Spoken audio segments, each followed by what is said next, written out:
মায়াবী রাত, ঝিরি ঝিরি বৃষ্টির এক টানা সুরবর্ষণ, আর তাকে মাঝে মাঝে ছত্রভঙ্গ করে পশ্চিম আকাশে দেখা দিয়েছে অবিচ্ছিন্ন আলোর ছটা। সুসজ্জিত দ্বিতল বাড়িটার দুতলার বৈঠকখানায় বিদেশি সুরার উষ্ণ নেশায় গা ভাসিয়েছেন ইন্দ্রনাথবাবু। তার গলায় ফুটে উঠেছে এক চেনা সুর। আমার ভিতর বাহিরে অন্তরে অন্তরে আছো তুমি হৃদয় জুড়ে। এই আরামদায়ক অনুভূতিতে বিঘ্ন ঘটিয়ে হঠাৎ তার মনে ফুটে উঠল সামান্য বিরক্তির ভাব। ওহ ঝর্ণা, এই শালা ঝর্ণা, কোথায় গেলি? কতক্ষণ ধরে শুধু শুধু মদ গেলছি? হ্যাঁ, চারটা কে দেবে? তোর বাপ নাকি রে? এই শালা ঝর্ণা। এই তো আনছি। বললাম তো আমার শরীরটা ভালো লাগছে না। চুপ শালা চুপ। তোকে এতগুলো টাকা দিয়ে মুখ দেখতে এসব অজুহাত শোনার জন্য রেখেছি নাকি? দাঁড়া, তোর মজা আজ দেখাচ্ছি। এই তুই কি করছিস রে এতক্ষণ? কানে কথা ঢোকে না নাকি? হয়ে গেছে, বললাম তো আনছি। এত বাজে কথা সহ্য করে আমি বলেই আছি। আমার তো আর গতি নেই, মরণও হয় না আমার, তাহলে সব ঝামেলাই ঝুঁকে যেত। কি বললি? বেশি চোপা হয়েছে না তোর? দাঁড়া। ওপরে ওপরে শিক্ষিত শিক্ষিত মানুষের মুখের ভাষা এরকম? ছি সালা, আমার শিক্ষা নেই কথা? দাঁড়া, আজকে তোর মরার শখ মিটিয়ে দেবো। বচ্চাদ মেয়ে ছেলে। ছেড়ে দাও, লাগছে। ছেড়ে দাও, লাগছে। মেরেই ফেলবো তোকে আজ। পড়ে গিয়ে আবার নাটক হচ্ছে তোর? হ্যাঁ, ওঠ তাড়াতাড়ি, ওঠ সালা মাগি। কিরে, উঠতে বলছি না? কানে কি কথা যাচ্ছে না নাকি? কিরে? বজ্রদেবের হুঁশিয়ারির আবডালে এক মায়াবী সন্ধ্যার নেশাতুর আবেশ কেটে গিয়ে ছড়িয়ে পড়ল এক বিভীষিকাময় রাতের কালো ছায়া। ঝর্ণা, এই ঝর্ণা, কি হলো রে? কথা বলছিস না কেন? এই ঝর্ণা। বিদেশি মাদকের উষ্ণ নেশাকে চূর্ণ বিচূর্ণ করে মনের কোনো এক গোপন কুটুরিতে স্থান পেল এক নিখাত সুচারু দুশ্চিন্তার বিষাক্ত ছোঁয়া। ইন্দ্রনাথের গলা শুকিয়ে এলো। লোকটির গলা দিয়ে এক দীর্ঘ হাওয়ার দমক বেরিয়ে এলো। জীবনের নাট্যমঞ্চের সকল গ্লানি, অভিমান, ভালোবাসা, দুঃখ, কষ্ট এবং উৎকণ্ঠাকে চিরকালের মতো বিদায় জানিয়ে প্রাণশক্তির শেষ বিন্দুটুকু ইহলোকের মায়া ত্যাগ করে পরলোকে প্রবেশ করল।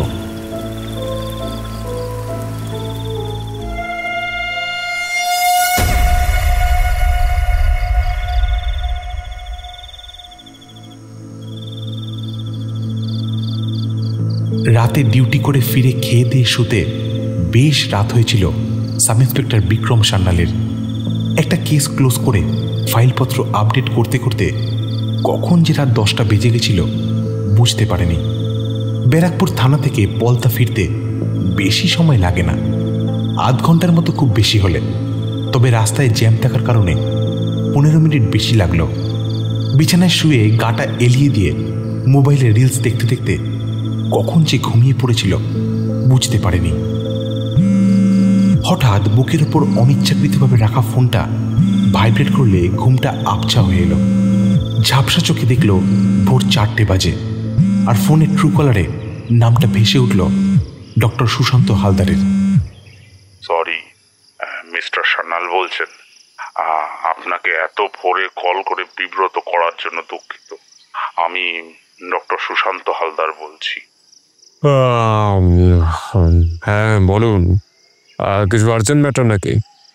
হ্যাঁ, ওই আর কি, একটা সন্দেহজনক মৃত্যু হয়েছে এই ব্যারাকপুরের চৌধুরীপাড়া এলাকায়। এই বাড়ির এক পরিচালিকার আজ পরে মৃত্যু হয়েছে। বাড়িটা একজন উকিলের, বুঝলেন। মৃত্যুটা স্বাভাবিক লাগছে না আমার, তাই ভাবলাম আপনাকে জানাই। আপনার নম্বরটা সেভ করাই ছিল, আর এলাকাটা যেহেতু ব্যারাকপুর থানার আন্ডারে পড়ে, তাই আর হেজিটেট করলাম না। হোয়াটসঅ্যাপে লোকেশনটা পাঠিয়ে দিচ্ছি। আমি এখন এখানেই আছি। ওকে, বুঝলাম, কিন্তু আপনার কেন মনে হচ্ছে এটা অস্বাভাবিক মৃত্যু?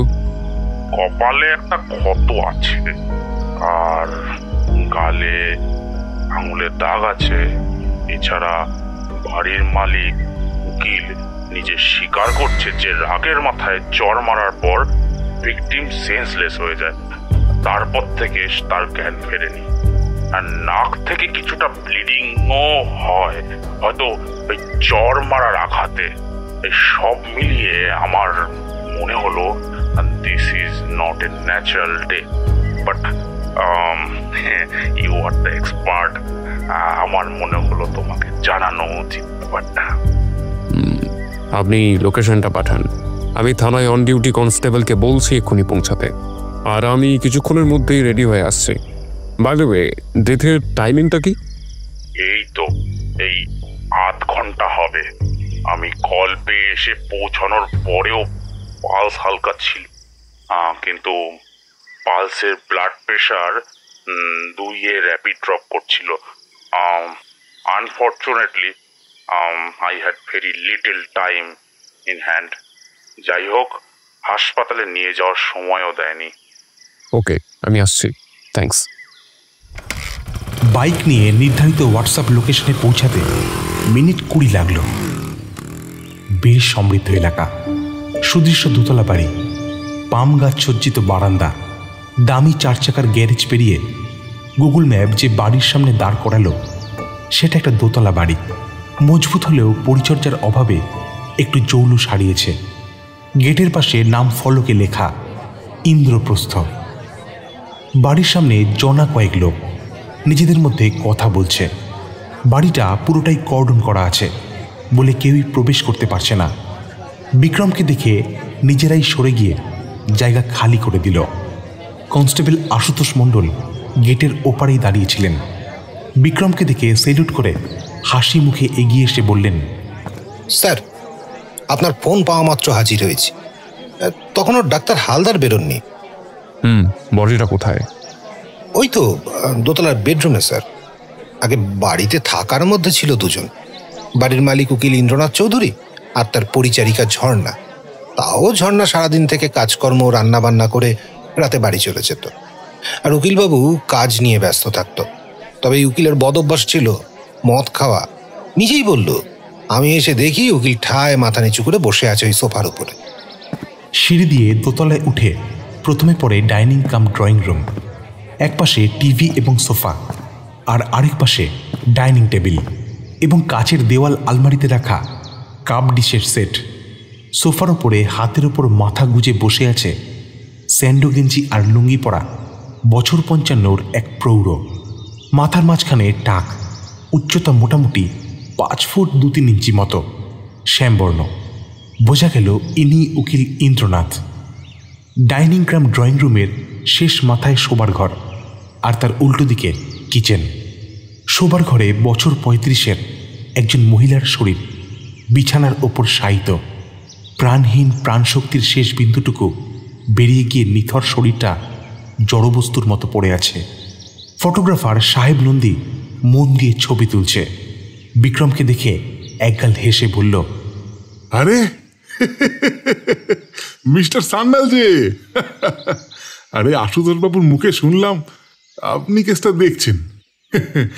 আপনার নামে সুপারিশ তো ওপর মহল অব্দি চলে গেছে।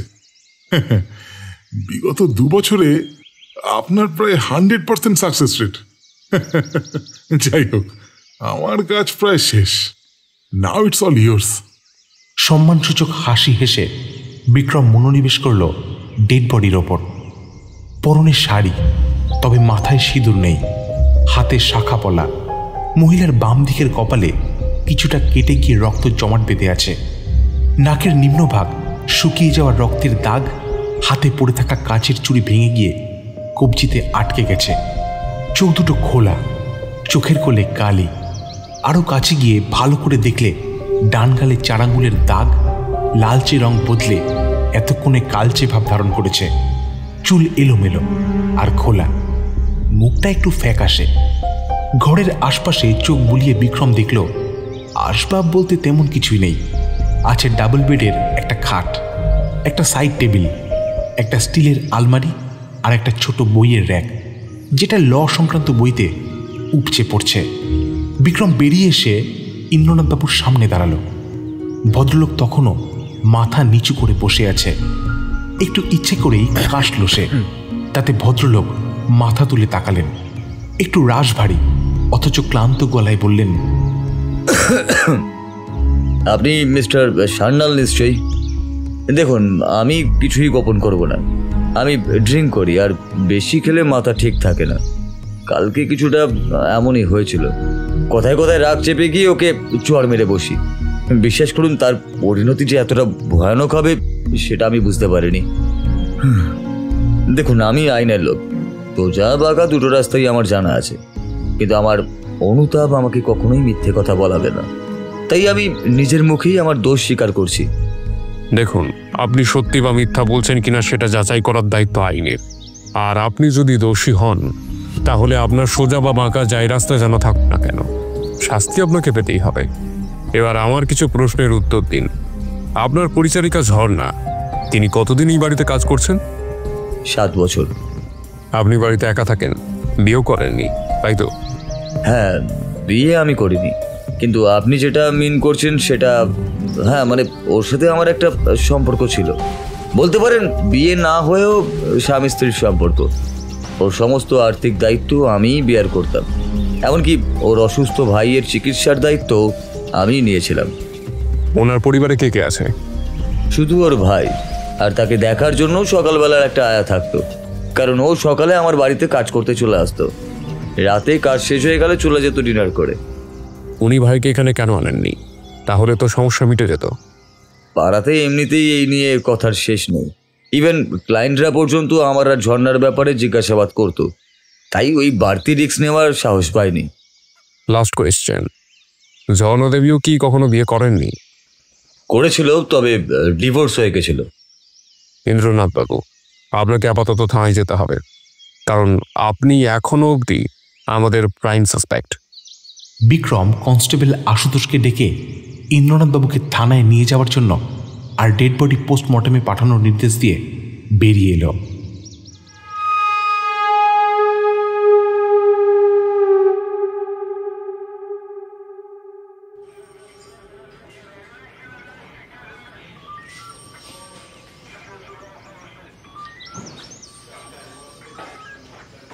থানায় বিক্রমের একটা সুনাম আছে, সবাই ওকে একটু সমীহর চোখেই দেখে, বিশেষত যদি কারোর অসৎ উদ্দেশ্য থাকে, যেমন টাকা পয়সা দামি জিনিসপত্রের বিনিময়ে যদি ওকে হাত করতে চেষ্টা করে, তার যোগ্য প্রত্যুত্তর সে পেয়েই যায়।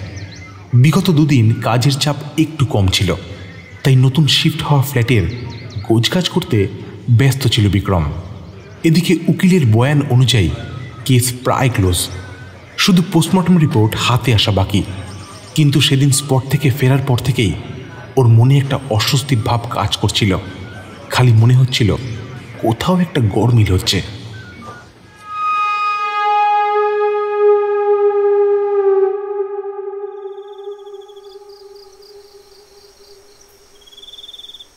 রাতে এক ছোটবেলার বন্ধুর বাড়িতে খাওয়া দাওয়ার নিমন্ত্রণ সেরে বাড়ি ফিরে ফ্ল্যাটের ব্যালকনিতে বসে একটা সিগারেট ধরিয়ে সুখ টান দিতে দিতে নিজের জীবনের স্ট্রাগলের কথা ভাবছিল। মাত্র 5 বছর বয়সে বাবা মারা যাওয়ার পরে মা বাড়িতে পরিচারিকার কাজ করে ওকে পড়াশোনা করিয়েছেন। বিক্রমও খুব অল্প বয়সেই ম্যাচিউর হয়ে গেছিল এবং সে ভেবেই নিয়েছিল যে সে প্রশাসনিক কাজে যোগ দিয়ে সমাজের কিছু হলেও উপকার করবে। সে তার কথা রেখেছে, কিন্তু যার কারণে তার এই স্বপ্ন পূরণ, সেই মাই আজকে নেই। প্রায় বছর 3 হতে চলল। সত্যি জীবন কারোর উপর একটু বেশি কঠোর। একটা SMS এর টোনে চিন্তা ভাবনাতে ছেদ পড়ল। রাত 11:30। স্ক্রিনে সেন্ডারের নামটা চোখে পড়ল, ডক্টর বাগচি। ফরেন্সিক ডক্টর মেসেজটা খুলতে বিক্রমের কপালে ভাঁজ পড়ল।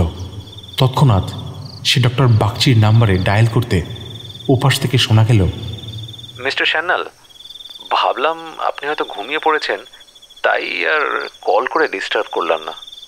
It's fine doctor Bagchi, but are you sure? 100% sure. তাই তো এত রাতে আপনাকে এসএমএসটা পাঠালাম। I was also not prepared for this. পয়জনটা আইডেন্টিফাই করা গেছে? Yes, rodenticide. ইঁদুর মারতে ব্যবহার করা হয়। এতে ভিকটিমের ব্লিডিং হয় অথবা ব্লাড প্রেশার ফেল করে মৃত্যু হয়। সেটা ডক্টর হালদার অবশ্য বলেছিলেন যে ঝর্ণা দেবীর বেবি ড্রপ করেছিল র্যাপিডলি। তাহলে ডেথটা চর মারার আঘাতে চোট পেয়ে হয়নি। It may be a planned murder or suicide. তাহলে উকিলের বয়ান খাটছে না। Certainly not. ফোনটা রেখেই আরেকটা সিগারেট ধরালো বিক্রম। কেসটা এতটাও স্ট্রেইট ফরওয়ার্ড নয়। বেশ কিছু প্রশ্ন বিক্রমের মাথায় ভিড় করে এলো। এক, উকিল কেন জানে না যে মৃত্যুর কারণ পয়জন? উকিল কি কিছু লুকোচ্ছে? সেই কি বিষ খাইয়ে মেরেছে? সেটা যদি হয় তাহলে সে ডাক্তারকে কল করবে কেন ঝর্ণাকে বাঁচানোর জন্য? তাহলে কি উকিল ডাক্তারকে কল করে কেসটা সুইসাইড প্রমাণ করতে চাইছিল? 2, মেবি সত্যিই ঝর্ণা সুইসাইড করেছে, আগে থেকে বিষ খেয়েছিল। উকিলের চরের আঘাতে সেটা আরো ত্বরান্বিত হয়। চিন্তার ভারে বিক্রমের মাথা ধরে এলো। ক্লান্ত অবসন্ন শরীরটা বিছানায় এলিয়ে দিল। বিক্রমের ইনভেস্টিগেশন করার নিজস্ব একটা প্রসেস আছে। ও সবসময় বিশ্বাস করে 1 স্টেপ 1 গোল ফর্মুলা। তাই ও জানে যেসব উত্তর একবারে পাওয়া যাবে না, একটা করে পদক্ষেপ নিতে হবে আর জট খুলতে থাকতে হবে। But the need of the hour is উকিলের থেকে আরও ডিটেলস কালেক্ট করা, আর ওই দিন কী কী ঘটেছিল সেটা অ্যানালাইজ করে দেখা কোনো অসামঞ্জস্য আছে কিনা, আর তার সাথে ঝর্ণা দেবীর ব্যাকগ্রাউন্ডটা জানা।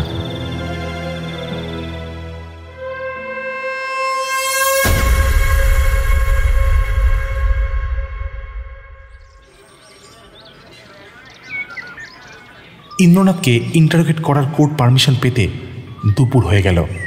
ব্যারাকপুর কোর্ট সংলগ্ন জেল কাস্টডিতেই আপাতত উকিলবাবুর ঠিকানা, তাই বিক্রমকেও সেখানেই আসতে হলো। ভদ্রলোক বিমর্ষ, ম্লান মুখে বসেছিলেন। বিক্রম লকআপের ভেতরে ঢুকলে ওর ভাবের কোনো পরিবর্তন হলো না। বিক্রম সময় নষ্ট না করে টু দ্য পয়েন্ট প্রশ্ন করল।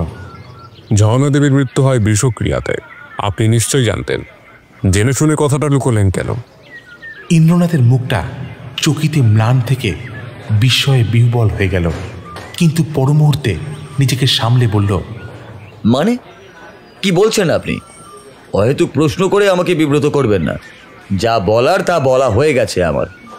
আমার কাছে সময় নেই আপনাকে অহেতুক প্রশ্ন করার। কাল রাতে ফরেন্সিক রিপোর্ট এসেছে, আর তাতে স্পষ্ট লেখা বিষক্রিয়াই মৃত্যুর কারণ। এবার সত্যি ওর মুখটা হাঁ হয়ে গেল। অবাক চোখে বললেন, সত্যি ঝর্ণা বিষ খেয়েছিল? আমি এর বিন্দু বিসর্গও জানি না। ও কি সুইসাইড করলো? তার মানে ও সুইসাইড করেছে? তাহলে আমি ওকে মারিনি কি, তাই তো? আমি তাহলে নির্দোষ। উকিলের মুখ উজ্জ্বল হয়ে উঠল। আপনি হয়তো ভুলে যাচ্ছেন যে এটা এখনো প্রমাণিত হয়নি যে উনি সুইসাইড করেছেন। বিষটা আপনিও মেশাতে পারেন ইন্দ্রবাবু। না, আমি কোনো বিষ মেশাইনি, আর বিষের ব্যাপারে আমি কিছুই জানি না। ঝর্ণা দেবী সেদিন শেষ কি খেয়েছিলেন মনে আছে আপনার? একটু ভেবে ইন্দ্রনাথ বললেন, শেষ যা মনে পড়ে ও সন্ধ্যাবেলা চা আর বিস্কুট খেয়েছিল। সেদিন যে ও রাতের খাবার খায়নি সে বিষয়ে আমি শিওর, কারণ ও ডাইনিং টেবিল ছাড়া খায় না, আর আমি সেদিন ডাইনিং টেবিলে বসে ড্রিঙ্ক করছিলাম। এবার সেদিনের ঘটনাটা, মানে আপনার চর মারার অবধি ঘটনা ডিটেলসে বলুন। ছোট থেকে ছোট জিনিসও মিস করবেন না। বিক্রম পুরো ঘটনাটা একটানা চোখ বন্ধ করে শুনল। তারপর চোখ খুলে ইন্দ্রনাথের দিকে তাকিয়ে জিজ্ঞাসা করল, তার মানে আপনি ডিনার অর্ডার করেছিলেন বাইরে থেকে, আর ঝর্ণা দেবীর ডিনার আলাদা ছিল? হ্যাঁ, ড্রিঙ্ক করলে আমি রাতে খাবার অর্ডারই করি, আর আমি সেটা শেয়ার করি না। জানি সেটা ওর খারাপ লাগতো, তবে সেটা আমি খুব একটা বদার করতাম না। চর মারার আগে অবধি যখন আপনাদের বচসা চলছিল তখন কি উনি স্বাভাবিক ছিলেন? যতদূর মনে পড়ে ঝর্ণা একটু কাজ ছিল কথা বলতে বলতে, আর মেবি একটু ঘন ঘন নিঃশ্বাস নিচ্ছিল। তবে I was drunk enough to জাজ। আচ্ছা, ঝর্ণা দেবীর বাড়িতে ওনার অসুস্থ ভাই আর তাকে দেখাশোনা করার আয়া ছাড়া আর কেউ থাকে না, তাই তো? না, থাকে না। ওনার ভাইয়ের কি হয়েছে? সেরিব্রাল পালসি, মস্তিষ্কের নার্ভ ঘটিত সমস্যা। প্রায় সব কিছুই করিয়ে দিতে হয়, ব্রেন একেবারেই কাজ করে না বললেই চলে। এখন ওনার দায়িত্ব কে নেবে? আমি এতদিন ওর সব খরচ চালিয়েছি, ভবিষ্যতেও নেব। আমার তো 3 কুলে কেউই নেই, বলতে পারেন কারোর সাথে রিলেশন নেই। তাই যা রোজগার এতদিন করেছি তাতে আমার বাকি জীবনটা আর সঞ্জয়ের চিকিৎসার খরচ চলে যাবে। বিক্রম বুঝল সঞ্জয় ঝর্ণার ভাইয়ের নাম। ভালো লাগলো শুনে, তবে আপনার যদি সাজা হয় তাহলে? জানি না তখন কি করব সেটা ভেবে দেখিনি, তবে আমি ওকে জেনে শুনে মারিনি, সেটা আমি নিজেই প্রমাণ করতে পারবো কোর্টে। ঝর্ণা দেবীর ডিভোর্স কেন হলো? ওর বর চন্দনের সব রকমেরই বদ অভ্যেস ছিল, নেশা করা থেকে শুরু করে জুয়া খেলা, মহিলা সঙ্গ, তার সাথে ঝর্ণার ওপরে অকথ্য অত্যাচারও করতো। প্রেগনেন্ট অবস্থাতে ওর পেটে লাথি মেরে ওকে প্রায় মেরেই ফেলেছিল। শেষে বাচ্চা মারা গেলেও ওকে প্রাণে বাঁচানো যায় কোনো ক্রমে। ও যখন আমার এখানে কাজ করতে ঢোকে তখন ওর সব কথা শুনে আমি ডিভোর্স ফাইল করি এবং ওর ডিভোর্সও করাই, আর সাথে কিছু অ্যামাউন্টের খোরপোশের ব্যবস্থাও করে দিই, যদিও তা সামান্যই। ওর ভাইয়ের চিকিৎসাতেই শেষ হয়ে গেছে।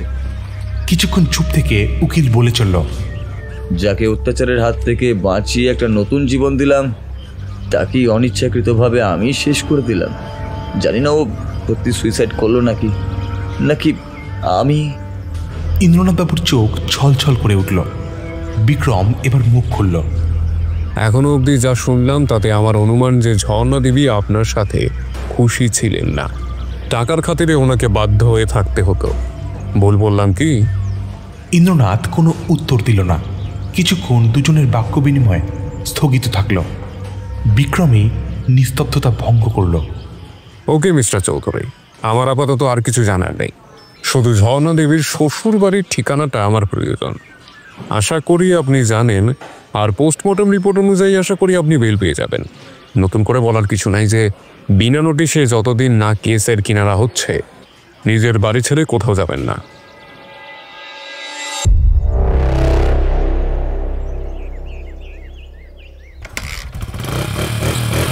দুপুরের নিস্তব্ধতাকে চিড়ে কালো এনফিল্ড এসে দাঁড়ালো একটা পুরনো জীর্ণকায় টালির বাড়ির সামনে। উঠোনে বসে থাকা দেশি কুকুরটা আড়ামোড়া ভেঙে হাই তুলে লেজ নাড়িয়ে পাশ কাটিয়ে চলে গেল। ওর করুণ মায়াময় চোখ দুটো কাউকে দেখার জন্য অপেক্ষারত। আশপাশটা একটু বেশি নিস্তব্ধ। অদ্ভুতভাবে প্রকৃতি আর মানুষের আবেগ কিছু কিছু সময়ে বিধাতার কোনো অজানা নিয়মে যেন মিশে যায়। মনের ক্লেশগুলো যেন বাড়ির চারপাশে যত্রতত্র ছড়িয়ে আছে। ইট, কাঠ, পাথর, গাছপালা, শুকনো ডাল, বাতাসের গন্ধে একটা চাপা ক্রন্দন দম বন্ধ করে আছে। সর্বোপরি বাড়ির ওই একখণ্ড জমি যেন সমস্ত পৃথিবীর জনব্যস্ততা থেকে নিজেকে গুটিয়ে নিয়েছে। বুটের আওয়াজটা এগিয়ে এসে বাড়ির টিনের দরজার সামনে থেমে গেল। আলতো টোকা দিতে ভেতর থেকে পদচারণা শোনা গেল। দরজা খুলল একজন বছর 25-এর তরুণী। কাকে চাই? আমি সাব ইন্সপেক্টর বিক্রম সান্যাল, ব্যারাকপুর থানা। ঝর্ণা দেবীর ব্যাপারে এসেছি। সিমেন্টের মেঝে, পুরনো কিন্তু পরিষ্কার। দেওয়ালে রং নেই, কিছু জায়গায় প্লাস্টার খসে পড়েছে। ঢুকতেই ঘরের একপাশে গ্যাস ওভেন মাটিতে রাখা, কিছু বাসন আর একটি ভগ্নপ্রায় মিড শেলফ, আর অন্য পাশে একটা ঘরে যাবার জন্য দরজা। আপনি কি সঞ্জয়ের দেখাশোনা করেন? হ্যাঁ হ্যাঁ, উকিল বাবু আয়া সেন্টারে আগাম টাকা পাঠিয়ে 24 ঘন্টার জন্য থাকতে বলে দিয়েছেন। উনি নাকি থানায় আছেন, ওখান থেকে ফোন করে বললেন যতদিন না উনি আসছেন ততদিন এখানেই থাকতে, তাই এখন এখানেই আছি। এই ইনফরমেশনটা বিক্রমের কাছে নতুন নয়, কারণ ও নিজেই ইন্দ্রনাথকে বলে ফোন করিয়েছিল থানা থেকে। ও চায়নি এই ঘটনার জন্য একজন অসহায় মানুষ অবহেলায় মারা যাক। বিক্রম একটু আলতো কণ্ঠে বলল, আপনি শুনেছেন নিশ্চয়ই ঝর্ণা দেবীর মৃত্যুর ব্যাপারটা? সম্মতিসূচক মাথা নাড়লেন তরুণী। উনি কখনো উকিলবাবু আর ওনার ব্যাপারে কিছু বলেছেন আপনাকে, বা আপনি কি কিছু শুনেছেন কখনো ইনডাইরেক্টলি? একটু ঢোক গিলে তরুণী ভয়ে ভয়ে জবাব দিলেন, হ্যাঁ,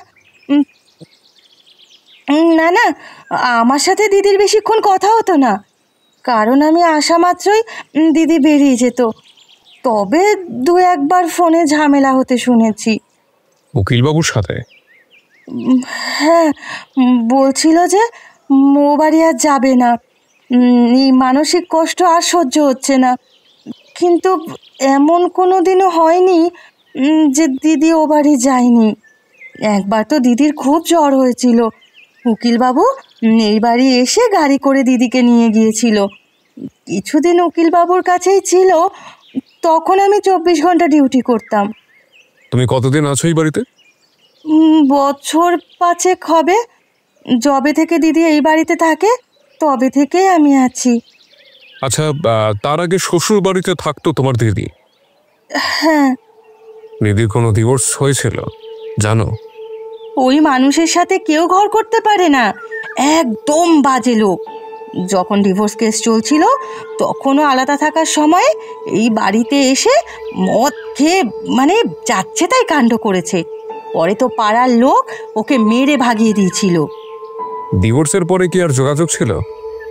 এমন দেখিনি, কিন্তু মাঝে মাঝে অন্য নাম্বার থেকে ফোন করতো। তোমার কি মনে হয় দিদিকে কেউ খুন করতে পারে? খুন? আমি জানি না স্যার, তবে হ্যাঁ, চন্দন মাঝে মাঝে ফোন করতো দিদিকে। হ্যাঁ, চন্দন মাঝে মাঝে ফোনে দিদিকে মেরে ফেলার হুমকি দিত। তবে উকিলবাবুর জন্য ও আর ধারপাশ মারাতে পারেনি। বিক্রম 2 ঘরের মাঝের দরজার দিকে নির্দেশ করে জিজ্ঞাসা করল, ওটা কি সঞ্জয়ের ঘর? হ্যাঁ। সঞ্জয়ের সাথে কি একটু কথা বলা যেতে পারে? ও ঘুমোচ্ছে, এ সময়ে ও ওষুধ খেয়ে ঘুমোয়। আপনি আসলে আসুন, তবে ওকে না ডাকাই ভালো। ঘরটা বেশ ছোট, ঘরের তুলনাতে আসবাব অনেক বেশি। আলনা, একটা ছোট ড্রেসিং টেবিল, একটা টেবিল, তাতে ভর্তি ওষুধ, 2টো সিঙ্গেল খাট যার একটা খালি আপাতত, আরেকটাতে মশারির মধ্যে শুয়ে ঘুমোচ্ছে এক শীর্ণকায় যুবক। যুবক বলাটা ঠিক না, এক ঝলক তাকালে তাকে বয়স্ক বলে ভুল হবে। পরনে হাফ প্যান্ট আর গেঞ্জি, মুখটা একটু হা করে ঘুমিয়ে আছে। একটু নিরীক্ষণ করলে বোঝা যায় ভাই বোনের মুখের বেশ মিল আছে। বিক্রম খুব নিচু গলায় প্রশ্ন করল, সঞ্জয়কে কি ঝর্ণা দেবীর ব্যাপারে কিছু বলা হয়েছে? না, সত্যিটা বলিনি, মানে বুঝতে পারছি না বলা ঠিক হবে কিনা। শুধু বলেছি দিদি বেশ কিছুদিন আসতে পারবে না, তবে ওর এখন এত কিছু বোঝার ক্ষমতা নেই। বাইকের ওপর চড়ে বসে স্টার্ট করতে গিয়ে কিছু একটা মনে হলো বিক্রমের। বাইক থেকে নেমে সে ফিরে এলো, তখনও দরজাতে দাঁড়িয়ে আছে সেই তরুণী। কথার মাঝে আপনার নামটা জানা হলো না। আমার নাম আলো। আপনার কাছে ফোন আছে? না, 2 দিন ধরে ফোনে ব্যালেন্স নেই, ফোন যাওয়া আসা সব বন্ধ, চার্জও অফ হয়ে গেছে। বিক্রম পকেট থেকে তার ছোট নোটবুক থেকে একটা পাতা ছিঁড়ে নিজের নাম আর ফোন নম্বর লিখে ওকে দিয়ে বলল, কোনো কিছুর প্রয়োজন হলে জানাবেন, আর পারলে ফোনের ব্যালেন্সটা ভরিয়ে নেবেন। আপনি এই বাড়িতে তো একদম একা। আলো এতক্ষণ পর মৃদু হাসল আর বলল, আমি তো একাই, পরিবার বলতে বাপ মা নেই, আমি অনাথ আশ্রমে বড় হয়েছি। আচ্ছা স্যার, একটা কথা জিজ্ঞাসা করব? হ্যাঁ বলুন। দিদি কি আত্মহত্যা করেছে নাকি কেউ? হ্যাঁ, সময় এলে সব জানতে পারবেন। তবে একটা অনুরোধ, সঞ্জয়ের দেখাশোনা ত্রুটি করবেন না, ওর আপনি ছাড়া আর কেউ নেই। আলো ঘাড় নেড়ে সায় দিল। বিক্রম বাইক চালিয়ে বেরিয়ে এলো।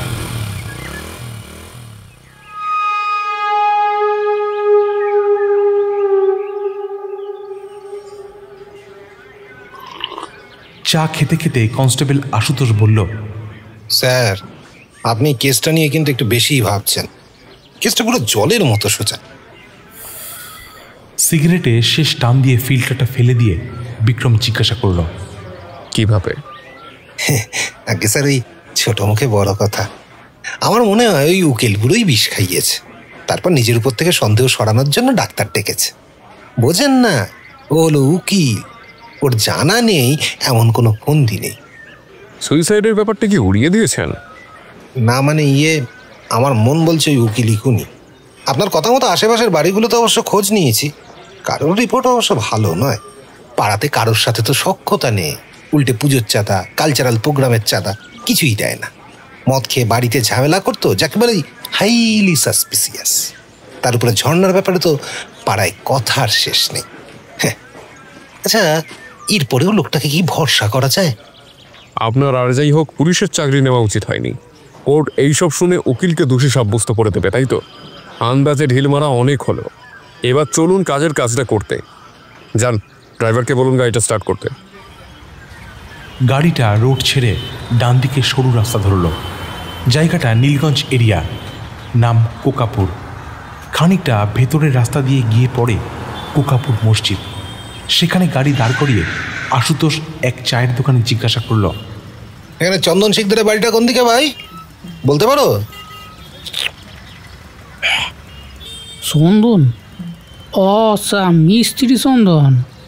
হ্যাঁ হ্যাঁ, এই সোজা যাবেন, বাম হাতে একখান পুকুর পড়বে, বড় পুকুর। ওইটারে ছাড়াইবেন, ডান দিকে আরেকটু যাইয়া দেখবেন একখান বাড়ি আছে, ওই সামনে একটা পানের দোকান আছে। হ্যাঁ, বাড়ি খুঁজে পেতে বেগ পেতে হলো না। ছোট একতলা ভাড়া বাড়ি, জায়গাটা প্রায় বস্তি এলাকা। দরজাতে কলিং বেল বাজিয়েও যখন কোনো ফল হলো না, তখন আশুতোষ বেশ কয়েকবার দরজা ধাক্কা দিল। ভেতর থেকে এক কর্কশ মহিলার কণ্ঠস্বর শোনা গেল, এই কে রে, কে এরকম করে দরজা ধাক্কা দিচ্ছিস? বোঝা গেল কলিং বেলটা অকেজ। পরক্ষণে বেশ ভারী চেহারার মহিলা গজগজ করতে করতে দরজা খুলেই দুজন পুলিশকে দেখে একটু হক চকিয়ে গেল। কি ব্যাপার, পুলিশ কেন? আশুতোষ গম্ভীর গলায় প্রশ্ন করল, চন্দন বাড়ি আছে? না মানে ও তো বাড়িতে নেই। কেন, কি হয়েছে? ভেতরে আসতে পারি? বললাম তো আমার ছেলে বাড়িতে নেই। এবার আশুতোষ কিছু না বলে দরজার অন্য পাল্লাটা ঠেলে জোর করে নিজেই ঘরে ঢুকে পড়ল। এ কি, আপনারা কি করছেন? বিক্রম এতক্ষণ কিছু বলেনি। আশুতোষ ভেতরে গেলে মহিলাকে উদ্দেশ্য করে বলল, আপনি জানেন ঝর্ণা মারা গেছে? মহিলার মুখটা ছোট হয়ে গেল, কিছুটা ঘাবড়ে গিয়ে বলল, কে ঝর্ণা? আমি জানি না। আশুতোষ ততক্ষণ বাড়ির ভেতরে ঘুরে এসে হাতের ভঙ্গিতে বুঝিয়ে দিল বাড়িতে চন্দন নেই। বিক্রম মহিলাকে বেশ কড়া গলায় বলল, শুনুন, আপনার ছেলের যা রিপোর্ট তাতে এখনই ওকে থানায় নিয়ে গিয়ে ধোলাই দিতে পারি। আর সব বুঝে না বোঝার ভান করবেন না পুলিশের সাথে, তাতে ফল একদমই ভালো হয় না। এখন ভালোই ভালোই বলুন ছেলে কোথায় আছে, না হলে আপনাকে শুদ্ধ জেলে পুরে দেবো। আমি জানি না স্যার, ও শেষ 3 দিন ধরে বাড়ি আসেনি, কোনো খোঁজও নেই স্যার, সত্যি বলছি। ঝর্ণার সাথে লাস্ট আপনার কবে কথা হয়েছে? মানে ঠিক মনে নেই, তবে হ্যাঁ, যেদিন ও তল্পি তল্পা গুটিয়ে এখান থেকে চলে গেল সেদিনই ওকে শেষ দেখেছি। কিরকম মেয়ে ছেলে একবার ভাবুন স্যার। মহিলা আর কিছু বলতে যাচ্ছিল, বিক্রম থামিয়ে দিয়ে বলল, আপনাদের বিন্দুমাত্র মানবিকতা নেই, তাই না? একটা মানুষ মারা গেছে অকালে, শুনেও তার সম্পর্কে খারাপ কথা বলতে বাধে না। ছেলের এই অবস্থা যে কেন তাতে আর কোনো সন্দেহ নেই। তা চন্দন কোন ঠিকাদারের মিস্ত্রির কাজ করতো? বাপি স্যার, বাপি মণ্ডল। ওই মসজিদের পাশে ওই বিল্ডারটা, ওখানকার দোকান, ওখানেই স্যার। চলুন তো আশুতোষ বাবু, দেখে আসা যাক ওই দিকটা। ঠিকাদার বাপি মণ্ডলের দোকানের সামনে জিপটা এসে থামল। দোকানে ঢুকে বিক্রম দেখল একটা চেয়ারের ওপর বসে আছে একটা বেটিখাটো কালো লোক, পরনে লুঙ্গি আর ওপরে একটা ছেঁড়া রঙটা জামা, গায়ে মাথায় সিমেন্ট লাগা, বয়স আন্দাজ 40 হবে। ইয়ে, বাপি মণ্ডল কি আপনি? লোকটা বলল, না না, দাদা এখন নেই, ওই পার্টির সাথে কথা বলতে গেছে। একটু দূরে নতুন ফ্ল্যাট উঠছে সেখানে। আমি সেলিম, এখানে মিস্ত্রি কাম করি। আসতে দেরি হবে নাকি? হ্যাঁ, তো ঘন্টা খানেক তো লাগবেই, এই মাত্র গেল। দোকানের মাথায় নামের ব্যানারটা দেখে বিক্রম বাপির নম্বরটা সেভ করে নিল। চন্দনকে চেনো তুমি? এখানেই কাজ করে? হ্যাঁ স্যার, চিনি তো, কিন্তু 2-3 দিন হলো কাজে আসছে না স্যার। দাদা ওকে ফোনও করে, কিন্তু ওর ফোন অফ স্যার। চন্দনকে একটা কেসের ব্যাপারে খুঁজছি, মনে হচ্ছে ও পালিয়েছে। তুমি জানো কোথায় থাকতে পারে? স্যার, ওর সাথে আমি কাজ করেছি বেশ কিছুদিন, ওর ব্যাপারে একটু একটু জানি। ও যতটা বলেছে আর কি। কি জানো? ওর বউ ওকে ছেড়ে চলে গেছে, কোনো এক পয়সাওয়ালা উকিলের সাথে নাকি থাকে, এই সব। আর সেই বউ নাকি মরে গেছে, ওই শেষে যেদিন এসছিল সেদিন বলল। তাহলে তো তোমার সাথে ওর ভালোই পরিচয় ছিল। ওর কোনো খোঁজ পেলে আমাকে জানাতে পারবে? সেলিম সম্মতিসূচক ঘাড় নাড়ল। কাছে ফোন থাকলে নাম্বার বলছি, মিসড কল দাও। আর আমার নাম্বারটা সেভ করে নাও, এই নাম্বারে আমাকে পাবে 24 ঘন্টা। সেলিমের কথা মতো ফোন বের করে বিক্রমের বলা নম্বরে ফোন করল। রিংটোন বাজলে বিক্রম ফোনটা বের করে কলটা কেটে বলল, এটা তাই তো, লাস্টে 3-1? হ্যাঁ স্যার। সেলিম চেয়ার ছেড়ে উঠে বলল, স্যার দুপুরে নামাজ পড়তে মসজিদ এসেছিলাম, এবার কাজে যেতে হবে। হাঁটার সময় বিক্রম লক্ষ্য করল সেলিম একটু ঘুরিয়ে হাঁটে। বিক্রম জিজ্ঞাসা করল, কি ব্যাপার, পায়ে লেগেছে নাকি? ওই আর কি, আপনাদের আদরে স্যার চুরির কেসে ফাঁসে গেছিলাম। বলে একটা মুচকি হেসে দোকানের শাটার নামিয়ে চাবি দিল। চাবিটা লুঙ্গিতে গুজে বলল, স্যার এলাম, চন্দনের খবর পেলে জানাবো।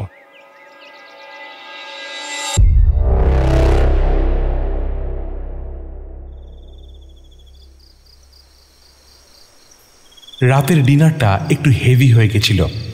রান্নার দিদি ওর ছেলের জন্মদিন বলে টিফিন ক্যারিয়ারে লুচি, ছোলার ডাল, কষা মাংস আর পায়েস দিয়ে গেছিল। ডিউটি থেকে ফিরে বেশ খিদেও পেয়ে গেছিল বিক্রমের, তাই পুরোটা শেষ করতে সময় লাগলো না বেশি। অনেকদিন পরে বিক্রম বেশ পরিতৃপ্ত করে খেল। মনে পড়ে গেল ওর সব জন্মদিনে মা যত্ন করে রান্না করে ওকে খাওয়াতো। মা যখন মৃত্যুশয্যায় তখন বিক্রমের হাত ধরে বলেছিল, আমি তো আর বেশি দিন নেই বাবু, আমার চলে যাওয়ার পরে তোকে তো দেখার আর কেউ থাকবে না।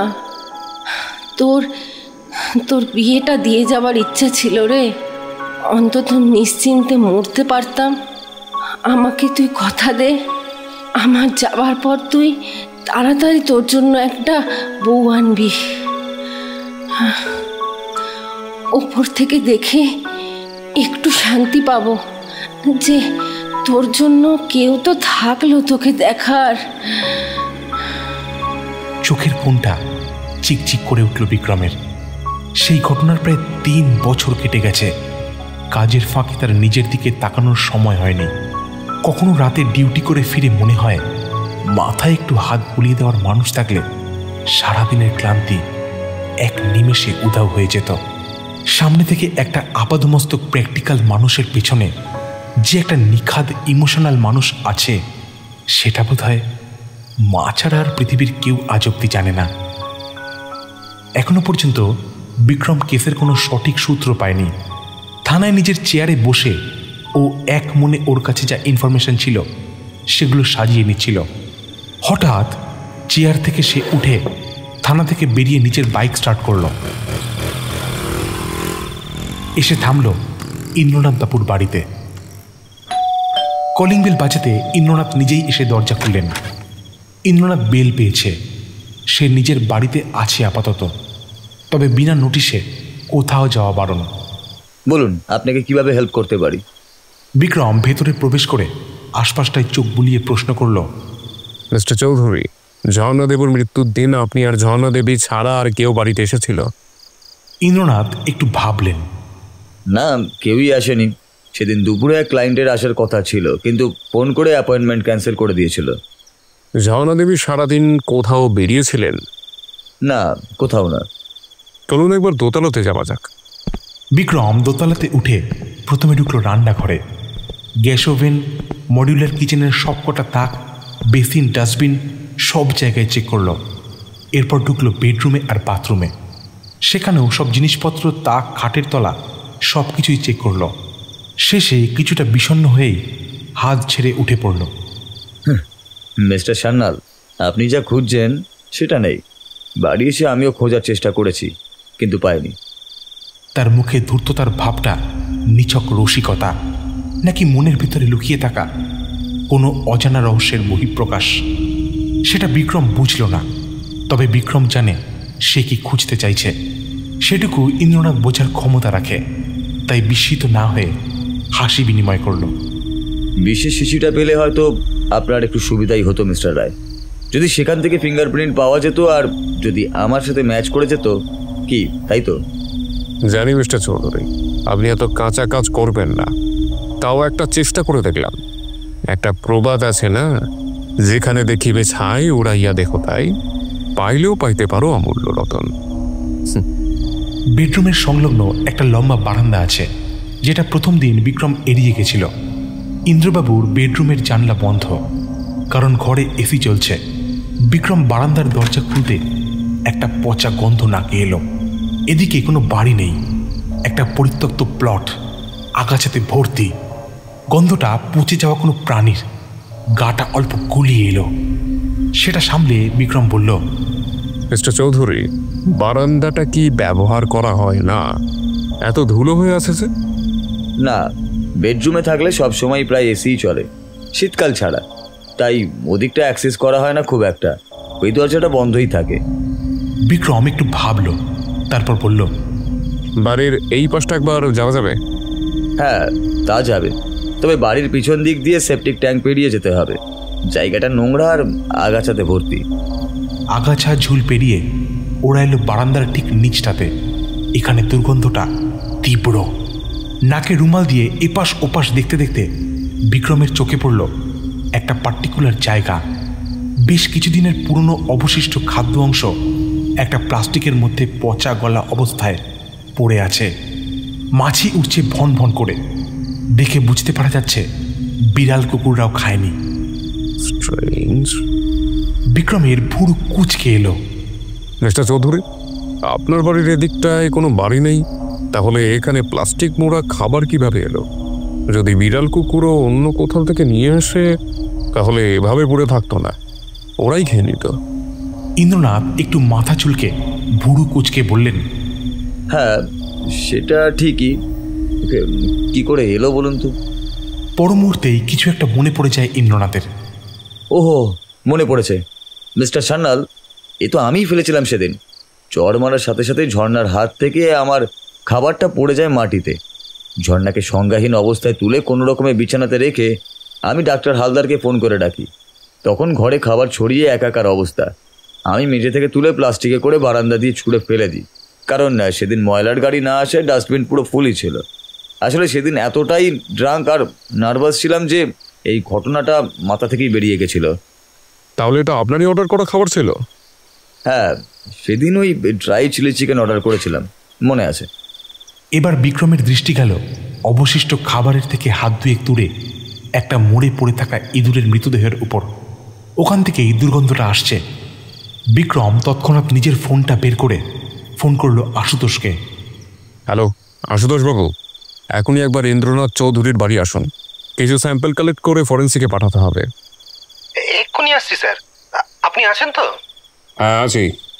ফোন রেখে বিক্রমের চোখ দুটো চকচক করে উঠল। যে সূত্রের জাল বুনে রহস্যের সমাধানে পৌঁছাতে হবে, বোধহয় তার কিছু একটা আঁচ পেয়েছে। মনে মনে প্রবাদটা আবার আউড়ে নিল, যেখানে দেখিবে ছাই উড়াইয়া দেখো তাই, পাইলেও পাইতে পারো অমূল্য রতন।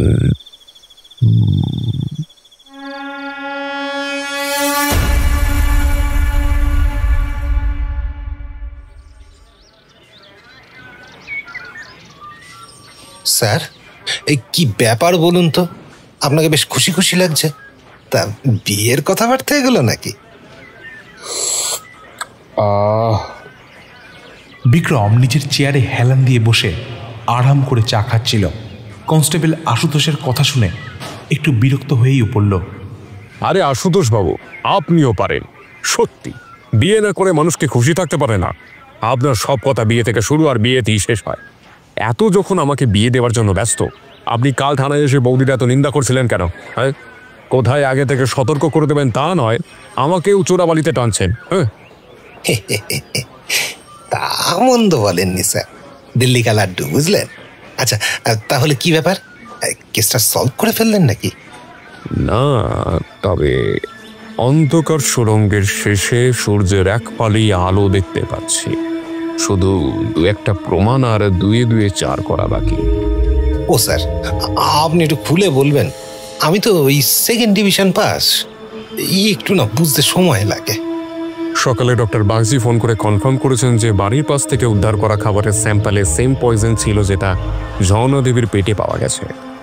আরে বাস, বলছেন কি স্যার? তাহলে তো কেসটা সলভড। ওই উকিলটাকে ধরে আনলেই খেল কত, থানায় এনে দুবার টাকটুমাডুম দিলেই। ভগবান আপনাকে ব্রেনটা দিয়েছে কাজে লাগানোর জন্য আশুতোষ বাবু, আর আপনি ঠিক তার উল্টোটা করেন। উকিল নিজের জন্য খাবার অর্ডার করলো আর নিজের খাবারেই বিষ মেশালো, আর তারপর বিষ মাখা খাবারটা এত সুন্দর করে বাড়ির পাশে ফেলে রাখলো যাতে পুলিশের লোক এসে হাতে নাতে ধরে ফেলে। তবে ওকেও সন্দেহের বাইরে রাখা যাচ্ছে না। হ্যাঁ, তাহলে কি স্যার, ঝর্ণা উকিলের খাবারে বিষ মিশিয়েছিল আর নিজেকে মরে গেল? বিক্রম এবার নিজের মনে মনে বলল, ওটাই তো রহস্যের আসল জায়গা, আর সেটার সমাধান করার দুটো ওয়ে আছে। একটা, একবার আমার সাথে চলুন তো, ফাইনাল সেকশনে একটা পুরনো ফাইল চেক করার আছে। কার ফাইল স্যার? বিক্রম কোনো কথা না বলে চলে এলো ফাইল সেকশনে। প্রায় ঘন্টাখানেক পর বেশ কিছু ফাইল ঘেঁটে বিক্রমের হাতে এলো সেই ফাইল যার খোঁজ সে করছিল। ওর মুখটা আনন্দে উদ্ভাসিত হয়ে উঠল। ফাইলটা খুলেও তার প্রথম থেকে সবকিছু খুঁটিয়ে পড়তে শুরু করলো। এক জায়গায় হঠাৎ ওর চোখ আটকে গেল। পর মুহূর্তে বিদ্যুতের ঝলকের মতো ওর দুটো চোখ জ্বলে উঠল।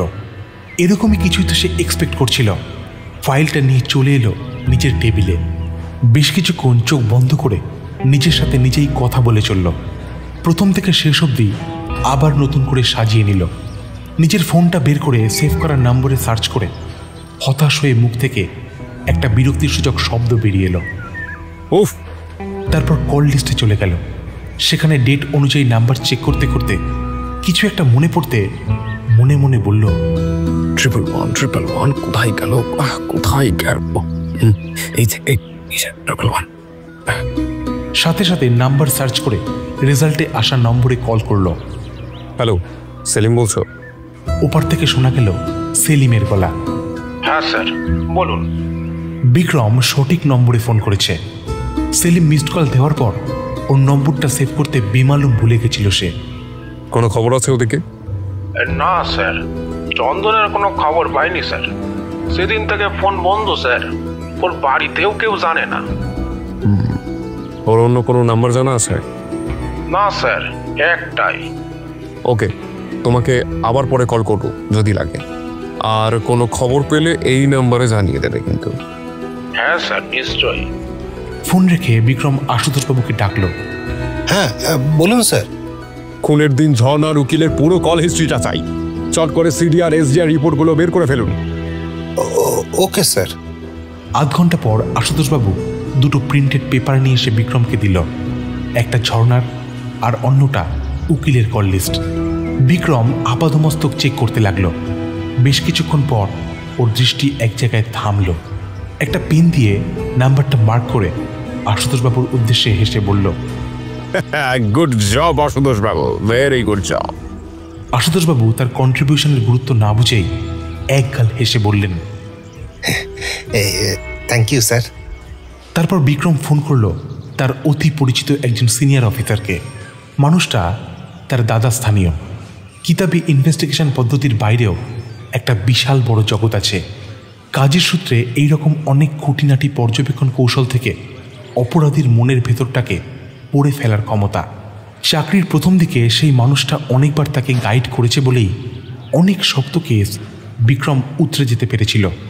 সে বিক্রমের থেকে একটু সিনিয়র, অবশ্য ইদানিং মাঝে মাঝেই দরকার পড়লে উভয়ের সাহায্য নেয়।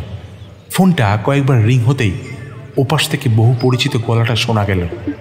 হ্যালো, দারোগা সমরেশ রায় স্পিকিং। হ্যালো সমরেশ দা, কি খবর? আরে বিক্রম, তোর কি খবর? আমারই চলছে, বেশ অনেকদিন বাদে তোর সাথে কথা হচ্ছে। আমার ওই চলছে একরকম। ফ্রি আছো এখন? একটু কথা বলা যাবে? আছি, একটু ব্যস্ত, কিন্তু বলতে পারিস। কাজ করতে করতেই কথা বলছি। আসলে তোমার কাছ থেকে একটা পুরনো কেস নিয়ে একটু ডিটেল ইনফরমেশন চাই। সেটা আমার এখনকার কেসের জন্য খুব ইম্পর্টেন্ট। আচ্ছা বল, কি ইনফরমেশন চাস? বিক্রম কেসটা ব্রিফ করল, আর এক্স্যাক্ট ওর কি ইনফরমেশনটা চাই সেটাও বুঝিয়ে দিল। সব শুনে দারোগা সমরেশ রায় বললেন, যতদূর মনে হচ্ছে কেসটার কথা আমি শুনেছি, আর আমার নলেজ অনুসারে এই কেসের আয়ু অর্থাৎ ইনভেস্টিগেশন অফিসার ছিলেন অফিসার পি মাহাতো, কিন্তু উনি আনফর্চুনেটলি কয়েক বছর আগে সুইসাইড করেন। It's very sad. আমি যতটা পারবো তোকে হেল্প করার চেষ্টা করব। Thank you so much Samaresh da. ওইসব শুকনো থ্যাঙ্কস না, দেখা হলে বরং ট্রিট দিয়ে দিস। এখন রাখলাম রে, অনেক কাজ পড়ে আছে।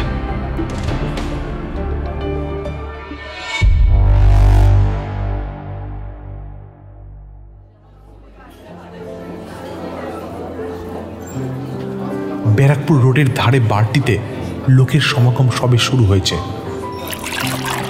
রঙিন তরলের নেশায় বুঁদ হয়ে কেউ জীবনের না পাওয়া কাঙ্ক্ষিত প্রেমিকার বিরহতে বিহ্বল, কেউ সদ্য শুরু হওয়া প্রেমের উষ্ণ আঁচমাখা যৌবনের গল্প শুনিয়ে বন্ধুদের প্রশংসা কুড়োতে ব্যস্ত, আর কেউ বা দৈনিক রুটিন মাফিক সুরা পানের অভ্যস্ততায় নিজের চাকরি জীবনের ক্লেশ কাটাতে সাবলীল। বারের সামনে বাইক, সাইকেল আর সীমিত চার চাকার আনাগোনা ক্রমেই বাড়ছে। বারটা খুব চাকচিক্যময় না হলেও বেশ জনপ্রিয়। নাম নিরালা। বার থেকে একটু দূরে রাতের অন্ধকারে তিন জোড়া চোখের সজাগ দৃষ্টি তখন বারের প্রবেশ পথে। চাপা গলায় এক ছায়ামূর্তি অপর ছায়ামূর্তিকে প্রশ্ন করল, রাজু, তুই শিওর তো আজকে আসবে? স্যার, চুপচাপ দেখে যান না, আমার টিপ কোনোদিন ভুল হয়েছে? আমি বাজি রেখে বলছি স্যার, মালটা আসবেই। ধীরে ধীরে রাত বেড়ে চলেছে। রাস্তায় মানুষজনের ভিড় ক্ষীণ হচ্ছে। রাস্তা ক্রমে ধকল করেছে দানবীয় মালবাহী লরির দল। সাথে পাল্লা দিয়ে বেড়ে চলেছে ঝিঝি পোকার একটানা সুর। আধ ঘন্টা, 1 ঘন্টা, প্রায় যখন 2 ঘন্টা পেরিয়ে গেল, তৃতীয় ছায়ামূর্তি অধৈর্য হয়ে বলল, শালা, তুই আমাদের বোকা পেয়েছিস? হ্যাঁ, এতক্ষণ হয়ে গেল, কোনো পাত্তা নেই। ও স্যার, ওর কথা বিশ্বাস করে ভুল হলো। এই মশার কামড়া সহ্য হচ্ছে না, আর দেরি করলে তো ম্যালেরিয়াতে মরবো। চলুন না স্যার। আরে স্যার, পাকা খবর আছে, আপনি টেনশন নিচ্ছেন কেন? এই তো দেখুন না, বেশি না 15 মিনিট। যখন দুজন কথাবার্তাতে ব্যস্ত, তখন তৃতীয় ব্যক্তি হাতের ইশারায় চুপ করতে বলল। একটা বাইক এসে দাঁড়ালো বাড়ির সামনে। বাইকে 2 জন লোক। স্যার, স্যার, ওই যে পিছনে বসে, ওই তো স্যার। হ্যাঁ বুঝেছি, যা প্ল্যান ছিল মাথায় আছে তো। আমি যাচ্ছি বাড়ির ভেতরে, কিছুক্ষণ পরে আপনি আসবেন আর অপেক্ষা করবেন বাড়ির এন্ট্রান্সে। অবশ্যই হাতে বন্দুকটা রেডি রাখবেন। বাড়ি ঢুকে মনে হলো এটা একটা আলাদা জগৎ। বাইরের প্রকৃতির সাথে ভেতরের কোনো মিল নেই। চলছে অফুরন্ত মদ আর উচ্চস্বরে হিন্দি বিনোদন সঙ্গীত। চোখে পড়ল একটা টেবিল, আর তাতে বসে আছে বাইকের 2 জন। 2 জনের সামনে রাখা সস্তার বিলিতি হুইস্কি। টেবিলের তৃতীয় চেয়ারে বসল তৃতীয় ব্যক্তি। ওয়েটারকে ডেকে একটা কোল্ড ড্রিঙ্কস অর্ডার দিল। অন্য 2 জন আরেকজনকে জিজ্ঞাসা করল, কি দাদা, এখানে নতুন নাকি? এটা কার টেবিল জানো না? তুমি এখানে কি করছো সাবু? ফট ফট এখান থেকে ফট, আমাদের টেবিল এটা। তৃতীয় ব্যক্তি কোনো উত্তর দিল না। সার্ভ করা কোল্ড ড্রিঙ্কসের গ্লাসটায় হালকা চুমুক দিয়ে একটা আরামদায়ক শব্দ করল। 2 জনের মধ্যে এবার অপরজন মুখ খুলল। কি রে, এই কথা হারে যাচ্ছে না নাকি? নাকি কালা? ওঠ ওঠ এখান থেকে বলছি, ওঠা। এতক্ষণ বাদে মুখ খুলল তৃতীয় ব্যক্তি। আগুন আছে নাকি সাথে? চন্দন, সিগারেটটা ধরাতাম। উল্টো দিকের লোকটা বেশ হতবাক হয়ে গেল। তারা দুজনে দুজনের দিকে তাকিয়ে জিজ্ঞাসা করল, আমার নাম কে বলল রে তোকে? কে কে রে তুই? তোদের মামা। মামার বাড়ি যাবি নাকি? হ্যাঁ সোনার বাচ্চা, আমাদের সঙ্গে পেঁয়াজি মারছিস? জানিস আমরা কে? জানিস তুই? সব জানি, কিন্তু জানি কে সেটা তোরা জানিস না। সাব ইন্সপেক্টর বিক্রম সান্যাল, ব্যারাকপুর থানা। শোনা মাত্র চন্দন চেয়ার ছেড়ে উঠে প্রাণপণ দৌড়ে বাড়ির দরজা দিয়ে বেরোনোর চেষ্টা করতেই হাতে বন্দুক নিয়ে গেটের সামনে দাঁড়ালো কনস্টেবল আশুতোষ মণ্ডল। কোথায় পালাচ্ছ বাছাধন? তোমার জন্যই তো 2 ঘন্টা মশার কামড় খেয়ে অপেক্ষা করছিলাম। তা এত সহজে কি ছাড়া যায়? টেবিলে বসে থাকা অপরজন লোকটা তখন ভাবা চাকা খেয়ে বুঝে উঠতে পারছে না পালাবে না বসেই থাকবে। বিক্রম তাকে উদ্দেশ্য করে বলল, আসর ভেঙে দেওয়ার জন্য দুঃখিত। তুমি চালিয়েই যেতে পারো। যে কাজে এসেছিলাম হয়ে গেছে। তোমার পার্টনারকেই আমাদের দরকার ছিল। ও হ্যাঁ, আমার কোল্ড ড্রিঙ্কসের দামটা দিয়ে দিও, কেমন? স্যার, আমি আপনাকে চিনতে পারিনি স্যার, আমাকে ছেড়ে দিন, আমি কিছুটি করিনি। চন্দন হাত জোর করে হাঁটু গেটে বসে মিনতি করার ভঙ্গিতে বলল, কিছু করেছিস কিনা সেটা থানায় গেলে বোঝা যাবে। এখন আর ঝামেলা না করে ভালোই ভালোই চল। তোর জন্য অনেক কষ্ট করতে হয়েছে, একটু রেস্ট নিতে হবে। বাইরে দাঁড়িয়ে থাকা রাজু একগাল হেসে বিক্রমের দিকে এগিয়ে এলো। দেখলেন তো স্যার, আমার টিপ কোনোদিন ভুল হয় না। রাজু বিক্রমের অনেক পুরনো ইনফর্মার, আগে চোরার চালানকারীদের কাজ করত। বিক্রমের হাতে ধরা পড়ে নিজের 2 বছরের মেয়ের নাম শপথ করেছিল যে সে আর কখনো অনৈতিক কোনো কাজ করবে না। তবে থেকেই সে একটা রেস্টুরেন্টে কাজ করে। মাঝে মধ্যে ইনফরমেশনের প্রয়োজন হলে বিক্রম ওকে কাজে লাগায়। ওর নেটওয়ার্ক মাকড়সার জালের মতো ছড়ানো। বিক্রম ওকে কড়কড়ে 4টে 500 টাকার নোট দিয়ে বলল, মেয়েকে স্কুলে ভর্তি করিয়েছিস? হ্যাঁ স্যার, এই তো স্যার আমাদের বাড়ির পাশেই একটা নার্সারি স্কুলে ভর্তি করেছি। বাহ, ওর পড়াশুনো যেন না থামে। মেয়ের জন্য কিছু চকলেট কিনে নিয়ে যাস। রাজু খুশি হয়ে বিক্রমকে সালাম ঠুকে চলে গেল।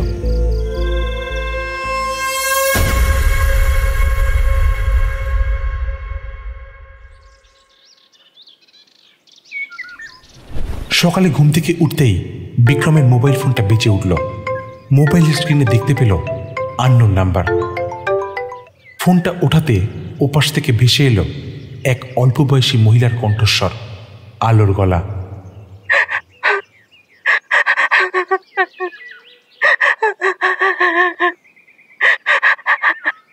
সে ফোনের উপর কাঁদছে।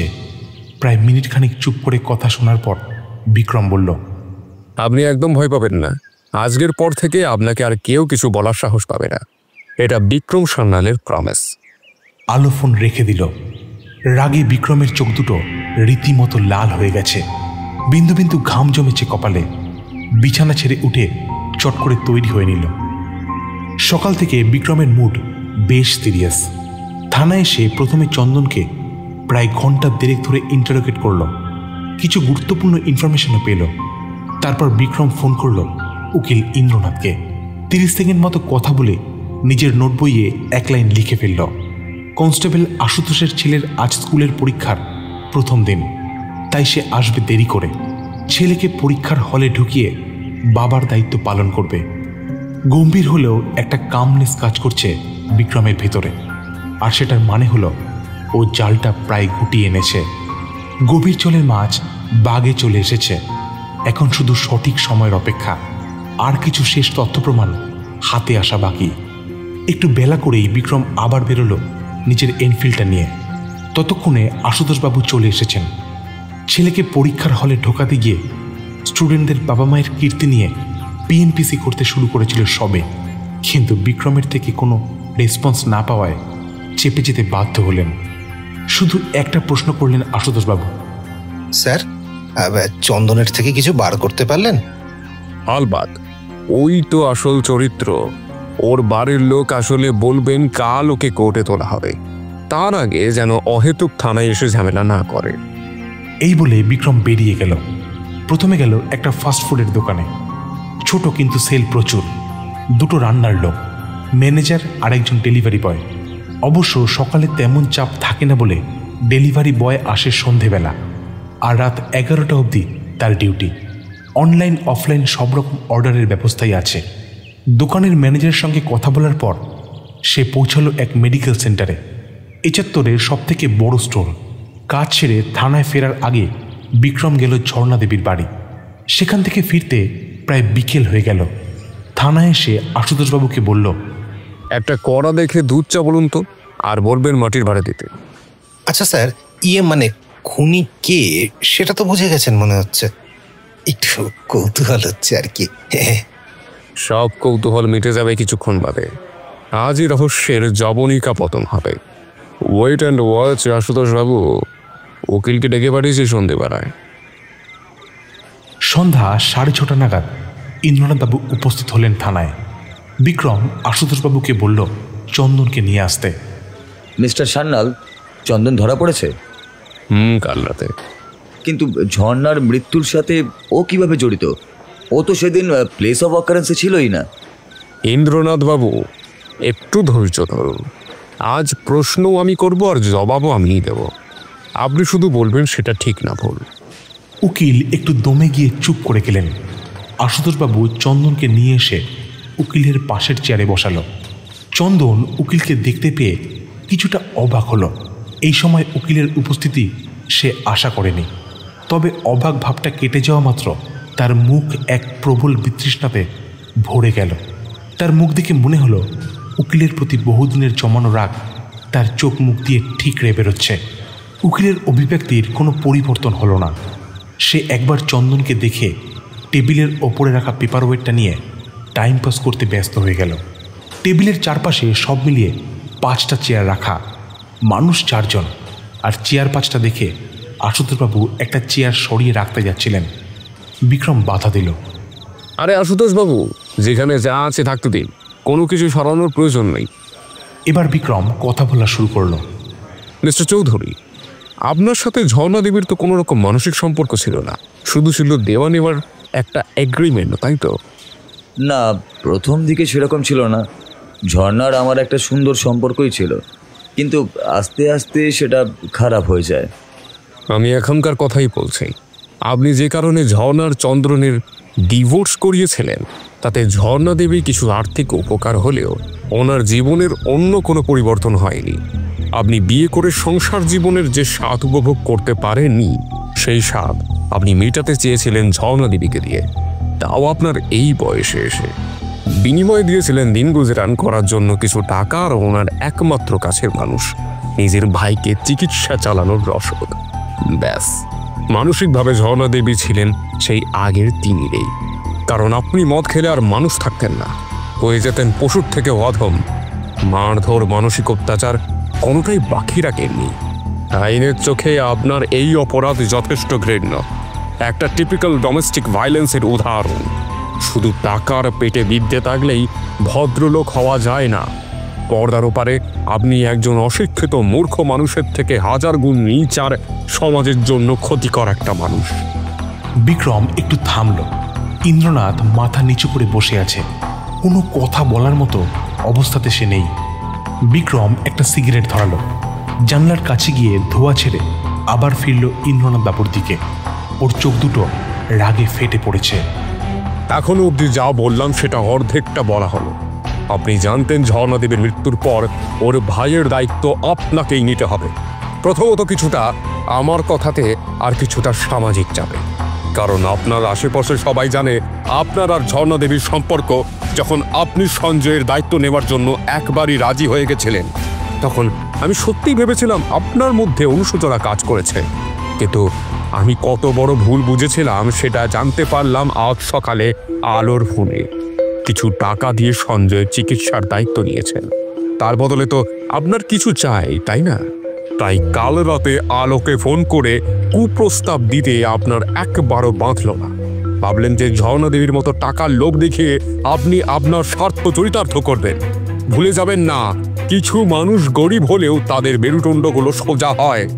আলো যখন রাজি হলো না, তখন আপনি ওর মুখ বন্ধ করার জন্য টাকাও অফার করেন, কিন্তু ও তাতেও তো রাজি হয় না। তাই বাধ্য হয়ে আমাকেও সকালে ফোন করে ব্যাপারটা জানায়। ভাগ্যিস আমার নাম্বারটা সেদিন ওকে দিয়ে এসেছে না। আলো ঝর্ণা দেবীকে নিজের দিদির চোখে দেখত, তাই ওনার মারা যাওয়ার পরেও ডিউটি ছেড়ে যায়নি, কারণ সঞ্জয়কে দেখার কেউ নেই। উনি চাইলেই অবস্থাপন্ন কোনো বাড়িতে কাজ নিতে পারতেন আয়া সেন্টারের মাধ্যমে, কিন্তু সেটা করেননি নিজের কর্তব্যের খাতিরে। মিস্টার চৌধুরী, আপনার লজ্জা হওয়া উচিত। সমাজের পাপ মোচনের কাজে নেমে সমাজকে আরো কুলসিত করে চলেছে। এতক্ষণে ইন্দ্রনাথ মুখ খুলল। কোনো প্রমাণ আছে কি আপনার কাছে যে আমি আলোকে কোনো খারাপ প্রস্তাব দিয়েছি? বিক্রম একটু মুচকি হেসে বলল, জানি ঠিক এই উকিল মার্কা প্রশ্নই করবেন আপনি। সত্যি আমার কাছে কোনো প্রমাণ থাকতো না যদি না বুদ্ধি করে আলো সেটা রেকর্ড করে রাখতো, আর সেই রেকর্ডিংটা এখন আমার কাছে আছে। উকিল আর কোনো প্রত্যুত্তর দিতে পারল না। থানার ছোট ঘরের মধ্যে তখন পিন ড্রপ সাইলেন্স। এবার আসা যাক চন্দনের দিকে। বিক্রম ওর নামটা নেওয়াতে একটু নড়ে চড়ে বসল। ঝর্ণাকে বিয়ে করেছিল পরিবারের অমতে, তাই ওর পরিবার ঝর্ণাকে কোনোদিন মেনে নেয়নি। ওর ওপরে চলত অকথ্য শারীরিক আর মানসিক অত্যাচার। চন্দন নিজে মিস্ত্রির কাজ করে যা উপার্জন করত সব উড়িয়ে দিত নেশা করে আর মহিলার সঙ্গে। ঝর্ণাকে সংসারের দায়িত্ব নিতে হয়েছিল বাড়িতে পরিচারিকার কাজ করে। এভাবে ঝর্ণা কাজে ঢোকে উকিলের বাড়ি। ইতিমধ্যে ঝর্ণা প্রেগনেন্ট হয়, আর তার সাথে ওর ভাইয়ের জটিল রোগ ধরা পড়ে। একমাত্র ভাইয়ের চিকিৎসা করার টাকা তো দূরের কথা, খেয়ে পড়ে বেঁচে থাকাই কষ্টসাধ্য হয়ে পড়েছিল ঝর্ণার কাছে। এমত অবস্থায় ঝর্ণা চন্দনকে মন দিয়ে কাজ করতে আর বাজে নেশা ছাড়ার কথা বলতে থাকে, যাতে ও আর চন্দনের টাকায় সংসারের সাথে সাথে সঞ্জয়ের চিকিৎসাও চালানো যায়। এই নিয়ে দুজনের মধ্যে শুরু হয় অশান্তি, কারণ চন্দন বদলানোর পাত্র নয়। একদিন মদ খেয়ে এসে সে ঝর্ণার পেটে লাথি মারে, তাতে ঝর্ণা আর বাচ্চা দুজনের জীবন সংশয় হয়ে যায়। তখন এন্ট্রি হয় ইন্দ্রনাথ বাবুর। উনি ঝর্ণার সমস্ত হাসপাতালের খরচ দেন এবং শেষ পর্যন্ত ওকে বাঁচান। অবশ্য বাচ্চাকে বাঁচানো যায়নি। তারপর থেকে ঝর্ণা ইন্দ্রনাথ বাবুর প্রতি দুর্বল হয়ে পড়ে, আর উনিও এর সুযোগ নিয়ে নিজের চেনার ডিভোর্স লয়ার দিয়ে ওদের ডিভোর্স করান আর 30,000 টাকার মতো খোরপোশের বন্দোবস্ত করে দেন। ইন্দ্রনাথ বাবু ঝর্ণা দেবীর সাথে বিয়ে না করেও সব রকম সম্পর্কে লিপ্ত হন। প্রথম দিকে যতদিন মোহ ছিল ততদিন সব ঠিক ছিল। ঘর কাটতে ইন্দ্রনাথ বাবুর ঝর্ণার প্রতি সফট কর্নার ঘুচে যায়, আর শুরু হয় just give and take relation. তার সাথে মদ খেয়ে অত্যাচার। ঝর্ণা বহুবার ইন্দ্রনাথ বাবুকে বিয়ে করার কথা বললে উনি কখনোই ওকে বিয়ে করেননি, কারণ এটা ছিল শুধুমাত্র শারীরিক মোহ। বিক্রম একটু থামল, একটু জল খেয়ে আবার শুরু করল। একে তো বউ হাত ছাড়া হয়েছে, তার উপর এত টাকা খরপোশ। এমনিতে নেশা আর চন্দনের বাজারে অনেক দেনা হয়ে গেছিল। তার উপর 30,000 টাকা সে কিছুতেই মেনে নিতে পারছিল না। তাই মনে মনে সে উকিলের প্রতি তীব্র ঘৃণা আর রাগ পোষণ করত। হয়তো কখনো মনেও হয়েছে যে উকিলকে যদি শেষ করে দিতে পারত, কিন্তু সেটা সম্ভব হয়নি, কারণ চন্দনের মানুষ খুন করার মতো অত সাহস ছিল না। কি তাই তো চন্দন? চন্দন মাথা নিচু করে ঘাড় নাড়ল। এবার ইন্দ্রনাথ অধৈর্য হয়ে জিজ্ঞাসা করল, মিস্টার সান্যাল, শুধু কি আমরা নিজেদের জীবন কাহিনী শুনতে এসেছি, নাকি ঝর্ণার খুনের রহস্য উদ্ঘাটন করতে এসেছি? মিস্টার চৌধুরী, সবই তো শুরু, সবকিছুর সাথেই সবকিছু লিঙ্কড। তাই অহেতুক প্রশ্ন করে ছন্দভঙ্গ করবেন না। ঠিক এই সময় দরজায় টোকা পড়ল। স্যার, আসবো? ঘরে থাকা 4 জনের দৃষ্টি পড়ল দরজার দিকে। দরজার ওপারে দাঁড়িয়ে থাকা মানুষটিকে দেখে বিক্রম ছাড়া বাকি 3 জন স্তম্ভিত হয়ে গেল। এসো সেলিম, ভেতরে এসো, একদম সঠিক সময় এসেছো। সেলিম স্বভাবসিদ্ধভাবেই খুঁড়িয়ে হেঁটে এসে বসল পঞ্চম খালি চেয়ারটাতে। মিস্টার চৌধুরী, চিনতে পারছেন? বিক্রমের এই প্রশ্নে ইন্দ্রনাথ একদম আকাশ থেকে পড়ল। আশুতোষবাবুর কথা আর না বলাই ভালো। অনেকক্ষণ ধরে এই ব্যাপার স্যাপার ওনার মাথার উপর দিয়ে যাচ্ছিল। তার উপর শেষ প্রশ্নতে উনি পুরো খেই হারিয়ে ফেলেছেন। না না মানে ইয়ে হ্যাঁ, চেনা চেনা লাগছে কিন্তু কিন্তু পুরোটা চিনতে পারছেন না, তাই তো? আচ্ছা, আমি আপনাকে সাহায্য করছি। সেলিম আর চন্দন একজন আরেকজনের মুখে চাওয়াচাই করলো। শুরু করছি একটু আগে থেকে, বছর 7 আগের কথা। কথা না বলে একটা গল্পই বলা ভালো। মন দিয়ে গল্পটা শুনুন, দেখুন তো কিছু মনে পড়ে কিনা। একটা অবস্থাপন্ন ব্যবসায়ীর বাড়িতে কাজ করছিল এক মিস্ত্রি, কিছু মেরামতির কাজ, মোট 2 দিনের কন্ট্রাক্ট। ইতিমধ্যে তার প্রথম দিন কাজ করার রাতের বেলা ওই ব্যবসায়ীর বাড়িতে এক বিশাল ডাকাতি হয়। বাড়ির লোকজনকে ঘুম পাড়ানি স্প্রে করে ঘুম পাড়িয়ে নগদ প্রায় 1 লক্ষ টাকা ও প্রায় 10 লক্ষ টাকার গয়না চুরি হয়। স্বাভাবিকভাবেই থানা পুলিশ হয়। আর যেহেতু ব্যবসায়ী অত্যন্ত প্রতাপশালী একজন ব্যক্তি, এমপি, এমএলএ, পুলিশ অনেক ওপর মহলের অবধি তার হাত, তাই পুলিশের খুব ওপর মহল থেকে ইনভেস্টিগেশন অফিসারের ওপর চাপ আসতে থাকে কেস ক্লোজ করার। কিন্তু ইনভেস্টিগেশন অফিসার চুরি হওয়ার টোটাল টাকা মানে নগদ ও সোনা দানা মিলিয়ে পুরো টাকার বেশ কিছু পার্সেন্ট অলরেডি ঘুষ নিয়ে ফেলেছেন ডাকাত দলের কাছ থেকে। এখন পিছু হটার কোনো রাস্তা নেই, তাই কেস ক্লোজ করতে দরকার এক নিরীহ গরিব মানুষের বলিদান, যার চিৎকার কারো কানে পৌঁছাবে না। অফিসার দায়িত্ব দিলেন এক উকিলকে, যিনি তার হয়ে সম্পূর্ণ কেস সাজিয়ে দিলেন ওই রাজমিস্ত্রির ওপর। প্রমাণ থেকে শুরু করে ছোট থেকে ছোট বিষয় খুব যত্ন করে সাজালেন, যাতে কোনো ফাঁক না থাকে, কোনোভাবেই সেই নিরীহ মিস্ত্রি আইনের জাল কেটে বেরোতে না পারে। যেমন কথা তেমন কাজ। এদিকে কেসও সলভ হলো, অন্যদিকে উকিল আর অফিসার ফুলে ভেপে ঢোল হলো। আর মাঝখান থেকে এক নিরীহ গরিব মানুষ আইনের জাপা কলে ফেসে জীবনের 6টা বছর পুলিশের অত্যাচার সহ্য করে নিজের জীবনটা নষ্ট করে ফেলল, হারিয়ে ফেলল তার স্বাভাবিক হাঁটার ক্ষমতা। শুধু তাই নয়, তার হতদরিদ্র পরিবার না খেতে পেয়ে দেনার দায়ে লাঞ্ছনাতে বিষ খেয়ে আত্মহত্যা করল। একটা গোটা পরিবার এক গহীর্ত ষড়যন্ত্রে শেষ হয়ে গেল। বেঁচে থাকলো শুধু দুর্ভাগা মিস্ত্রি। সেই বেঁচে থাকা নরক ভোগ করার থেকেও ভয়াবহ। কি মিস্টার চৌধুরী, এইবারে আপনার কিছু মনে পড়লো?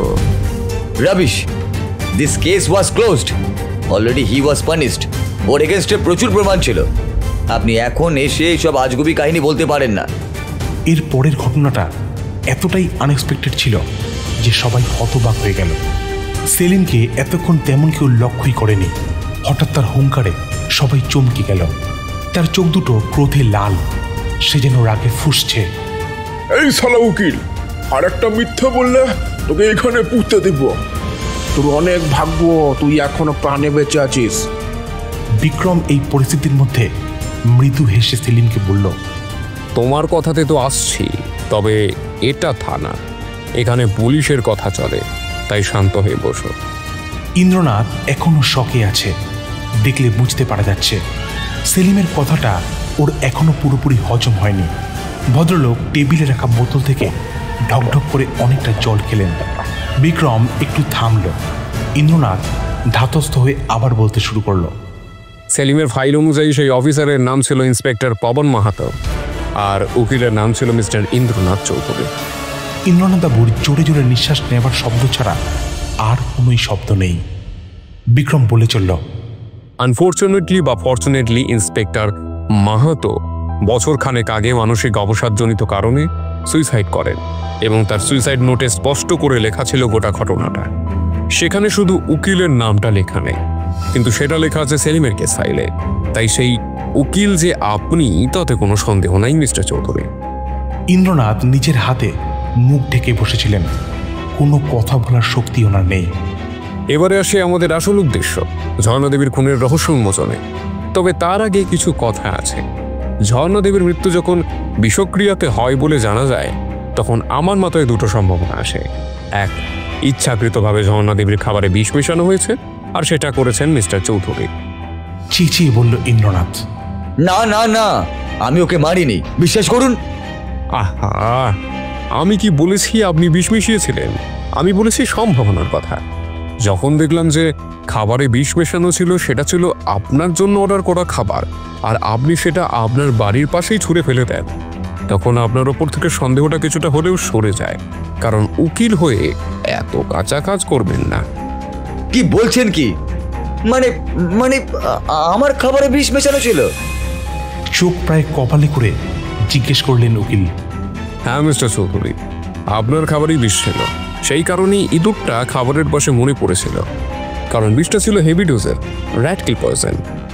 ইন্দ্রনাথ একের পর এক ধাক্কাতে রীতিমতো বিপর্যস্ত হয়ে পড়েছেন। তার হাত পা কাঁপছে। তিনি ভাবতেও পারেননি যে তিনি প্রায় মৃত্যুর দোরগোড়া থেকে ফিরে এসেছেন। বিক্রম বলে চলল, নেক্সট যে সম্ভাবনাটা হতে পারে সেটা হলো ঝর্ণা দেবী সুইসাইড। তাতেও বেশ কিছু গরমিল আছে, যেমন ওনার সুইসাইড নোট নেই, তারপর নিজের বাড়িতে এত সুযোগ থাকতে উনি ইন্দ্রনাথ বাবুর বাড়িতে কেন সুইসাইড করবেন? আর তৃতীয়ত, আর সবচেয়ে ইম্পর্টেন্ট, যে উনি বিষ খেয়ে সুইসাইড করলে অ্যাটলিস্ট পুরো বাড়িতে অথবা বাড়ির চারপাশে বিষের শিশি, বোতল কিংবা অন্য কোনো স্যাম্পল পাওয়া যেত, যেটা মিসিং ছিল। যখন চন্দনের খোঁজ করতে যাই ওর ঠিকাদারের কাছে, তখন সেলিমের সাথে প্রথম পরিচয় হয়। চন্দনের খোঁজ নিতে আমি সেলিমের ফোন নাম্বারটা নিই, কিন্তু আমার ভুলবশত সেটা সেভ করতে ভুলে গেলেও একটা কথা মনে থেকে যায় যে নাম্বারের শেষ 3টি ডিজিট ছিল 1। তাই যখন ঝর্ণা দেবী আর মিস্টার চৌধুরীর ঘটনার দিন কার কল হিস্ট্রি ঘাঁটি, তখন রাত 11টা নাগাদ মিস্টার চৌধুরীর কল লিস্টে একটা নাম্বার চোখে পড়ে, তার শেষ 3টি ডিজিটও 1 ছিল। সাথে সাথে আমার ফোনে সেলিমের দেওয়া মিসড কল নাম্বারটা মিলিয়ে দেখি যে দুটোই সেম, মানে ওটা সেলিমের নাম্বার। মিস্টার চৌধুরীর কাছ থেকে জানতে পারি ওই সময়ে মানে রাত 11টা নাগাদ সেদিন ডেলিভারি বয় এসেছিল খাবার দিতে, তাই 2-2 4 করি। মিস্টার চৌধুরী যে রেস্টুরেন্ট থেকে অর্ডার করেছিলেন সেখানে খোঁজ করে জানতে পারি যে সেলিম ওখানে ডেলিভারি বয় হিসেবে কাজ করেছে কিছুদিন। তার মানে ও সকালে মিস্ত্রি আর রাতে ওই দোকানে খাবার ডেলিভারির কাজ করে। আমার হঠাৎ মনে পড়ে যায় যে সেলিম বলেছিল যে ওর পা ভাঙে পুলিশের মার খেয়ে। তখন আমি ওর কেস ফাইলের সন্ধান শুরু করি, কারণ আমার ধারণা ছিল কেসটা নিশ্চয়ই ব্যারাকপুর থানার আন্ডারেই থাকবে। আর সত্যিই হাতে পেয়ে যাই ওর ফাইলটা। তাতে উকিল ইন্দ্রনাথের নাম ছিল অ্যাজ পাবলিক প্রসিকিউটর। আমি তারপর পুলিশ ডিপার্টমেন্টে অনেক খোঁজ করে সেলিমের সাজানো কেসের পুরো ব্যাকগ্রাউন্ড স্টোরি জানতে পারি। আর হাতে আসে এক মূল্যবান প্রমাণ, ইন্সপেক্টর মাহাতোর সুইসাইড নোট। আর বাকি রইল বিষ মেশানো। আমার ধারণা সেলিম জানতো যে মিস্টার চৌধুরী ওই দোকান থেকেই খাবার অর্ডার করেন, তাই ইচ্ছে করেই ও ওই দোকানে ডেলিভারি বয়ের কাজ নেয়। আর তককে তককে ছিল কখন ওর হাতে মিস্টার চৌধুরীর অর্ডার আসে। সেদিন সত্যি ওর হাতে অর্ডার আসে এবং ও রেস্টুরেন্টের কাছেই একটা মেডিসিন শপ থেকে র্যাটকিল বিষ কিনে আর খাবারে এতটা পরিমাণ মেশায় যাতে স্বল্প পরিমাণ খাবার খেলেও যেন মৃত্যু হয়। এই কাজটা সে করে রেস্টুরেন্ট থেকে মিস্টার চৌধুরীর বাড়িতে খাবার ডেলিভারি করার মাঝের সময়। আমি ওই মেডিসিন শপে খোঁজ নিয়ে দেখেছি ওই দিন শুধুমাত্র একজনই র্যাটকিল পয়জন কিনেছে, আর তার নাম্বার আর সেলিমের নাম্বার সেম। সুতরাং সেদিন সেলিম মিস্টার চৌধুরীর অর্ডার পেয়ে মেডিসিন শপ থেকে পয়জন কিনে সেটা খাবারে মিশিয়ে দিয়েছিল। কি তাই তো সেলিম? সেলিম কোনো কথার উত্তর দিল না, বরং ওর মুখে তার জন্য কোনো অনুশোচনা ভরা পড়ল না। মিস্টার চৌধুরীর মদ্যপ অবস্থাতে সেলিমকে চেনা প্রায় অসম্ভব ছিল। তার উপরে আমার ধারণা সেলিম মুখে মাস্ক আর হেলমেট পরে গেছিল, তাতে ওকে চিনতে পারেনি মিস্টার চৌধুরী। কিছু কি ভুল বললাম? না স্যার, আপনি একদম ঠিক। আমি মারতে চাইছিলাম এই অমানুষটারে। আর এই জন্যই তুমি বন্ধুত্ব করেছিলে চন্দনের সাথে, যাতে ঝর্ণা আর উকিল বাবুর ডিটেলসটা তুমি পেয়ে যাও। কখন ঝর্ণা দেবী আসে, কখন যায়, উকিল কোথা থেকে খাবার অর্ডার দেয়। কিন্তু একজন সাধারণ মানুষ প্রতিহিংসাবশত কোনো ক্রিমিনাল অফেন্স করলে তাতে কিছু কাঁচা পদক্ষেপ থেকে যায়, যে ভুলটাই সেলিম করেছিল। বিষটা মেডিসিন শপ থেকে কিনে বিল করার সময় ওর সঠিক ফোন নাম্বারটা দিয়ে, কারণ ও তাড়াহুড়োতে ছিল। এতক্ষণ পর চন্দন মুখ খুলল। স্যার, এই বিশ্বাস করুন, আমি ওর এই প্ল্যানের ব্যাপারে কিছু জানতাম না। ও আমাকে বুঝতেও দেয়নি।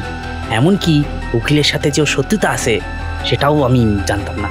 আর জানলে স্যার আমি কখনো এত কথা বলতাম না। ভাবতাম বোধ হয় বন্ধু হিসাবে শুনতে চায়, আর আমিও বলে হালকা হতাম আর কি। উকিল মুখ তুলে একবার সেলিমের দিকে তাকিয়ে অসহায় ভঙ্গিতে বিক্রমকে জিজ্ঞাসা করল, তাহলে এবার কে অপরাধী বলুন?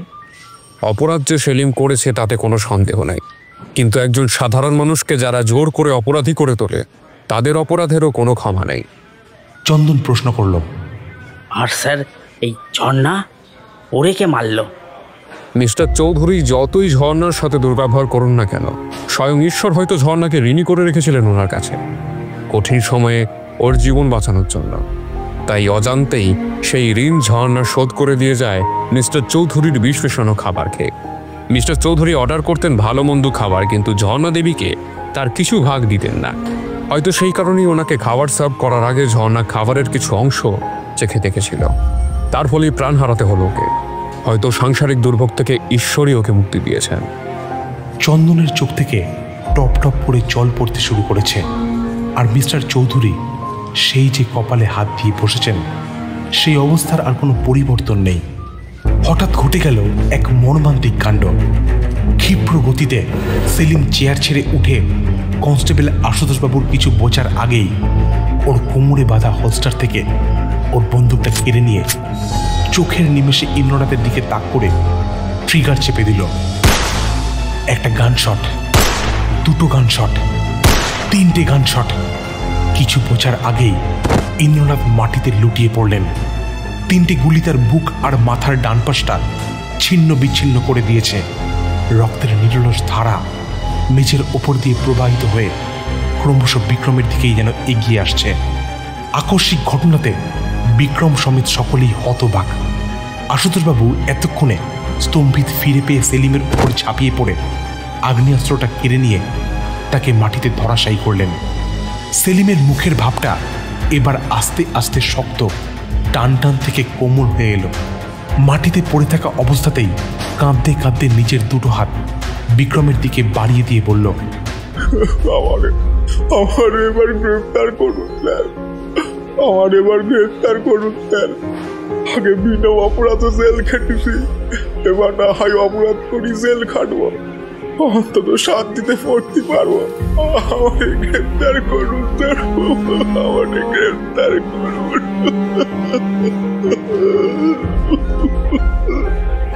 বিক্রম ইন্দ্রনাথবাবুর পালস চেক করে একবার মাথা নেড়ে একটা দীর্ঘশ্বাস ফেলল। ব্যর্থ আশা। উনি অনেক আগেই ইহলোক পরিত্যাগ করেছেন।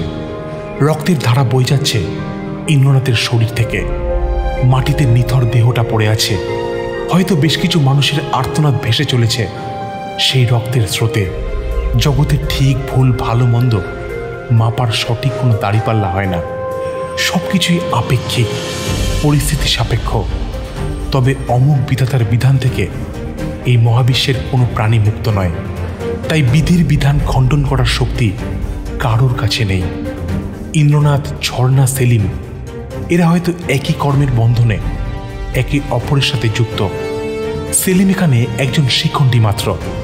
ওর আড়ালে কোনো অদৃশ্য শক্তি যেন তার অসীম শক্তির বলে নিমেষে অশুভকে দমন করে ন্যায়কে প্রতিষ্ঠা করে তার অস্তিত্ব জাহির করে গেল।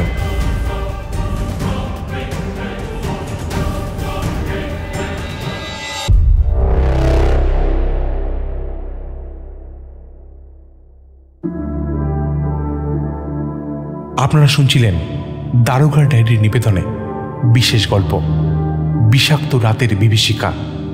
গল্পটি কেমন লাগলো সেটা অবশ্যই কমেন্ট করে জানাবেন।